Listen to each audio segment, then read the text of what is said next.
Hello, students! For today's task, you are required to create a 2-hour program in Chinese for 40 kindergarten children. They are young and not well versed in the Chinese language, so we should teach them Chinese. Okay, that sounds great. We will conduct a 2-hour language program training session where we teach them new Chinese vocabulary and grammar. Hold on a second. I believe that you were too quick to jump into a project idea. Let me tell you a story about a team of product designers who revolutionized the way people design a product. Would you like to hear a story before diving into designing your program? Tell us more. Hello, product design team! For today's task, we will brainstorm on a better version of the phone that we have produced. Let's come up with some ideas. We want to make it lighter. We want the battery to last for 2 days without charging. We want it to be readily connected to the internet. Dear students, do you see what happened?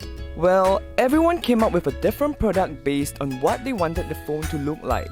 Can you believe that these people went out to create one of the greatest products in the market during that time? Wow! How did they do it? Because everyone came up with different products, they decided to work together to consolidate what they wanted to produce. They also included a new element in their design process. What is this new element? Well, in a typical design process, you would simply define, ideate, prototype, and test the new product.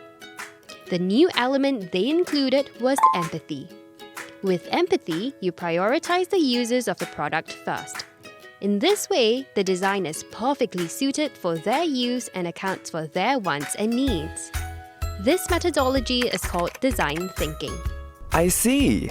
Now I get it. I need to empathize with my users first, and that would be the kindergarten children for this project. Great! Through empathizing, you will be able to capture the real needs, emotions, and attitudes of the children and gain new insights that would help you to come up with a user-centric program. So, how would you now do things differently knowing that you need to empathize with the kindergarten children? I will conduct some research on the kindergarten by getting inputs from the Chinese teachers and interview the students to get a better understanding of their needs. That's a good start. What are some questions you would ask them? Perhaps some questions I will ask are: what are your favorite lessons in school? Why is that so? Do you like Chinese lessons? Why? What do you learn in Chinese lessons? What do you wish to see or do during Chinese lessons? And why? Perfect. Now you can go ahead and conduct the interviews with the kindergarten children. Okay, let's review the insights you have gained through the first step of design thinking. Through design thinking, we have learned that 70% of the kids enjoy music classes the most. Teachers shared that kids are most engaged during music classes as they get to play and experiment with a lot of new instruments. The kids already have a great knowledge of Chinese vocabulary, which we assumed that they didn't. The teachers also shared that the kids learn best through imaginative play and storytelling. Those are some great findings. Now, how would you use them to create the program?